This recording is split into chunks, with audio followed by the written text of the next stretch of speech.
తమాషా కొద్దీ ఏమీ తెలవకుండా విషయం అర్థం చేసుకోకుండా గుడ్డిగా ఎడ్డిగా కొంతమంది వ్యక్తులను కొన్ని సంస్థలను సమర్థిస్తే అది చాలా ప్రమాదకరం. ఇది ఇప్పుడు తెలుస్తలేదు మీకు. నిన్ననే ఒక ఆయన చెప్పినా, ఏదైతే ఈవీఎంలు తయారు చేసేటువంటి కంపెనీ ఉంటుందో ఆ కంపెనీలో ఉన్నటువంటి 4 వ్యక్తులు ఇలా భారతీయ జనతా పార్టీలో ఉన్నారు అని చెప్తా ఉన్నారు. ఈవీఎంల కాడ వాళ్ళ మనుషులు వచ్చేసిరు, ఎలక్షన్ కమిషన్ లో వాళ్ళ మనుషులు వచ్చేసిరు, ఈడీ సిబిఐ ఐటీ వీళ్ళ చేతుల్లోనే ఉంది, మీడియా వీళ్ళ చేతుల్లోనే ఉంది. నోరు తెరిస్తే ఈడీ కేసు. ఎంత ప్రమాదంలో ఉందో ఆలోచన చేసుకోరు. భారతదేశంలో ఇవి చివరి ఎన్నికలు అయ్యేటువంటి సంకేతాలు కనిపిస్తా ఉన్నాయి. నరేంద్ర మోడీ కనుక మళ్ళీ గెలిస్తే, ఈ వీడియో చూడండి, ఈ వీడియో చూస్తే 10 గంటల్లో 4.6 మిలియన్ల మంది చూసిరు. ఇది ఎందుకు చూసిరు, ఏం కథ, ఈ అబ్బాయి ఏం చెప్తా ఉన్నాడు అనేది ఒకసారి చూడరు, విత్ ఆధారాలతో సహా ఉంటుంది. ఇందులో చాలా ప్రమాదంలోకి పోతా ఉన్నాం. ఇన్ని రకాలైనటువంటి వ్యవస్థలను దుర్వినియోగం చేసినటువంటి నరేంద్ర మోడీ ప్రభుత్వం రేపొద్దుగాల ఏమంటారు, వాళ్ళ నాయకుడు ఏమంటుండు, వాళ్ళ పార్టీ నాయకుడు, మాకు 400 ఎంపీ స్థానాలు వస్తే భారత రాజ్యాంగాన్ని మార్చేస్తామని చెప్తున్నారు. భారత రాజ్యాంగాన్ని మారిస్తే ఏం జరుగుతుంది? ఇక్కడ ఈ దేశంలో ప్రతి వ్యక్తికి జీవించే హక్కు ఉంది, చూసినవా? అది ఉండకపోవచ్చు. లేలే ఇక్కడ కొంతమంది బతకాలి, మీతో వాళ్ళని చంపేయాలంటే డిక్టేటర్షిప్ అంటారు దీన్ని. నరేంద్ర మోడీ గారు తెలియని నియంతలాగా తయారైపోయింది ఈ దేశానికి. అందుకోసమే అమెరికా ఆందోళన వ్యక్తం చేసింది మొన్న, అందుకోసమే జర్మనీ మాట్లాడుతా ఉంది, అందుకోసమే లండన్ మాట్లాడుతా ఉంది.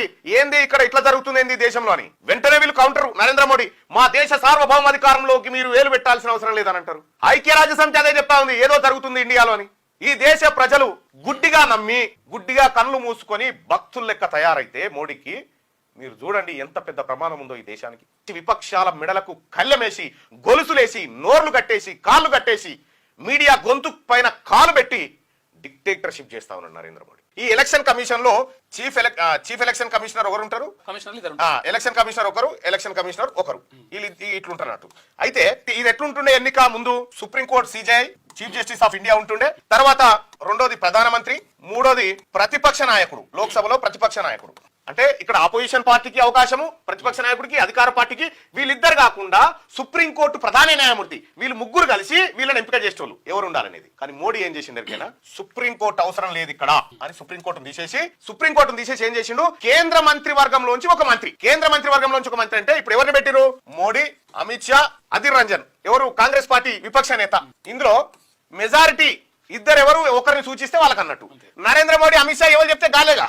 ఇగో ఇట్లా ఏం చేసిరు, ఇగో వీళ్ళిద్దరిని తెచ్చిపెట్టిరు. ఇప్పుడు ఎలక్షన్ కమిషన్ 1, ఎలక్షన్ కమిషన్ 2 ఇద్దరిని తీసుకొచ్చి పెట్టిరు. వీళ్ళిద్దరు ఎవరైనా అంటే గతంలో అమిత్ షా దగ్గర పనిచేసినటువంటి వ్యక్తులు వీళ్ళంతా. ఈ ఎలక్షన్ కమిషన్ నే కంప్లీట్ గా కంపు చేసేసి, ఎలక్షన్ కమిషన్ సెలక్షనే దొడ్డిదారిన చేసి, సుప్రీంకోర్టు ప్రమేయం లేకుండా దొడ్డిదారిన మొత్తం ఒక రాజ్యాంగ వ్యవస్థను, ఇండిపెండెంట్ బాడీని సత్యనాశనం చేసి, రాహుల్ గాంధీ గారు మొత్తుకుంటుంది అదే, ఎంపైర్లను పెట్టుకున్నాడు అని. ఇగో వీళ్ళిద్దరే ఎంపైర్లు.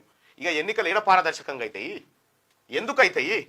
ఇక్కడ మొన్న ఒక ఈసీ సడన్ గా పశ్చిమ బెంగాల్ నుంచి వస్తూ రాజీనామా చేసేసాడు. ఇంకా ఆయనకు సర్వీస్ ఉంది. ఎందుకు? వీళ్ళు బెదిరించారు, నువ్వు రాజీనామా చేయి, మావులను పెట్టుకుంటామని మావులను పెట్టేశారు. ఇప్పుడు చీఫ్ ఎలక్టోరల్ ఆఫీసర్ ఒక్కడే.